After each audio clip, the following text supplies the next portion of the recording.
श्री सरस्वती मैया की जय, श्री कृष्णचंद्र भगवान की जय। आज हम सूतक पर चर्चा करेंगे, जन्ना सोच और मरना सोच। प्रसूता बकरी, गाय, भैंस तथा ब्राह्मणी और भूमि स्थित वर्षा का नवीन जल, ये सब 10 दिनों में शुद्ध हो जाते हैं। वर्षा का जो जल ऊपर से गिरा है वो 10 दिन में शुद्ध हो जाता है। प्रसूता बकरी, गाय, भैंस और ब्राह्मणी, ये सब 10 दिन में शुद्ध हो जाते हैं। ये किसने कहा है? ये पाराशर स्मृति और व्याघ्रपाद स्मृति ने कहा है। अजागावो मैष्याश्च ब्राह्मणी च प्रसूतिकां दशरात्रेण संशुद्धेद भूमिष्ठं च नवोदकम्। अजागावो मैष्यश्च ब्राह्मणस्य च प्रसूतिका दशरात्रेण शुद्ध्यन्ति भूमिस्थं च नवोदकम्। शिल्पी, कारीगर, वैद्य, दासी, नाई, राजा, सन्यासी, व्रती, ब्रह्मचारी और श्रोत्रिय ब्राह्मणों की तत्काल शुद्धि बताई गई है। इनको अधिक समय तक सूतक नहीं लगता है। ये कहा है पाराशर स्मृति ने। शिल्पिना कारुका वेद्या दासी दासाश्च नापिताः राजानः श्रोत्रियाश्चैव सद्य शूचा प्रकीर्तिता।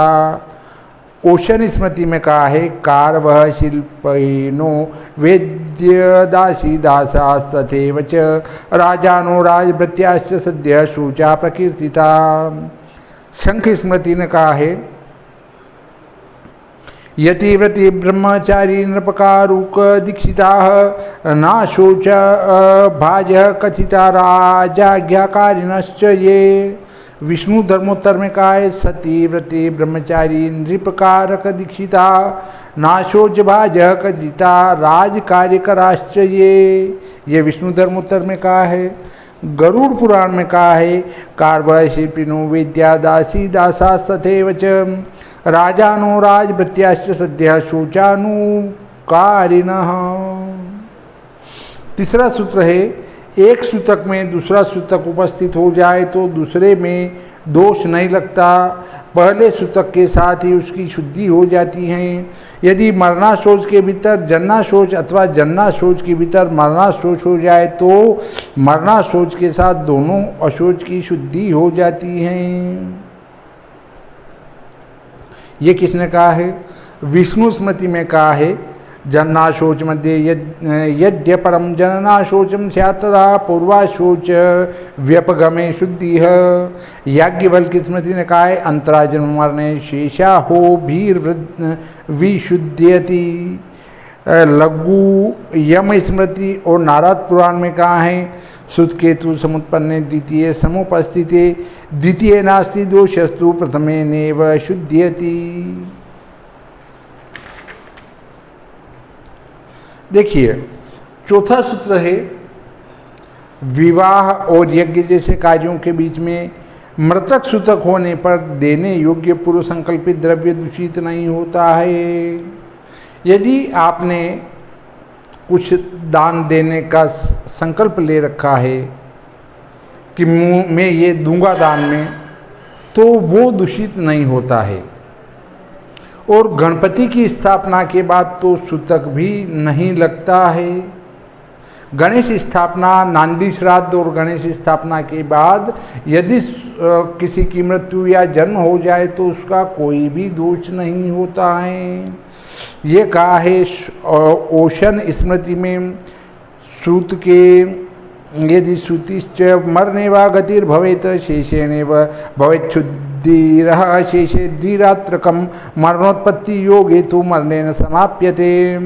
दक्ष स्मृति में कहा है सूत के मृतके चैव तथा च मृत सूत के एतत् सहत शोचानां मृत शोचेन शुद्ध्यति। नारद पुराण ने कहा है जातेन शुद्ध्यते जातम मृतेन मृतकम तथा। मार्कंडेय पुराण का कहना है सपिंडानाम सपिंडस्तु मृतेन्यस्मिन् मृतो यदि पूर्वाशोच असमाख्याते कार्यस्तत्र दिने क्रिया ऐसा एव विधिर्दृष्टो जन्म अन्यपि ही सूतके सपिंडानां सपिंडेषु यथा वत्सोदकेषु।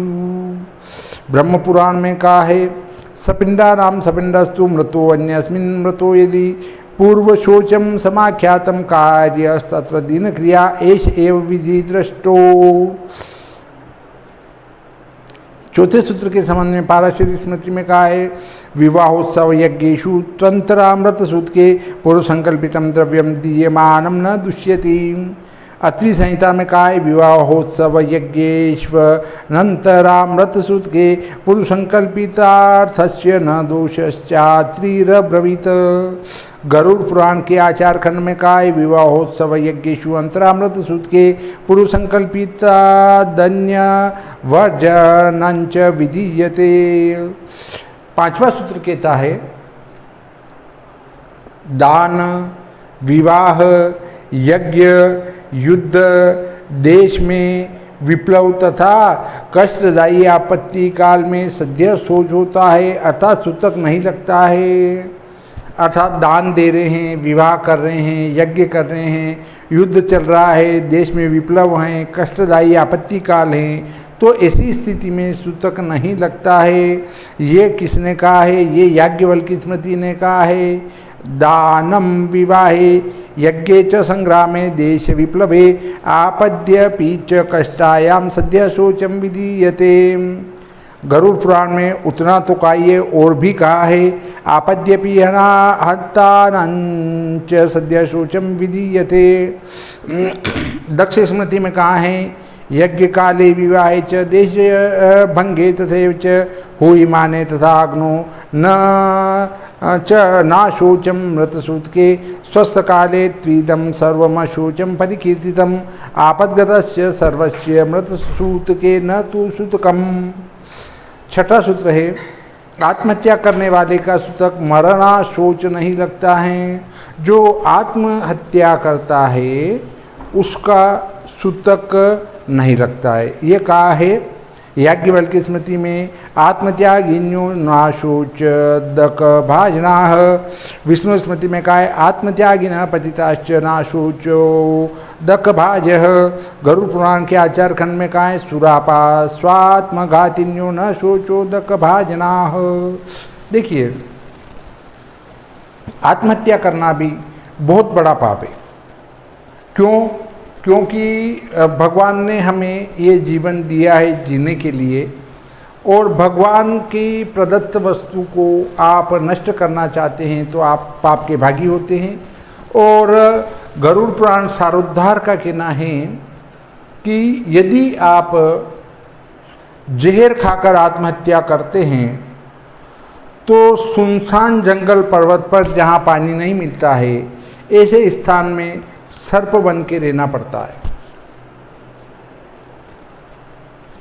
और अन्य प्रकार से अगर आप आत्महत्या करते फांसी लगाकर वगैरह तो उसके लिए आप ब्रह्म राक्षस बनते हैं।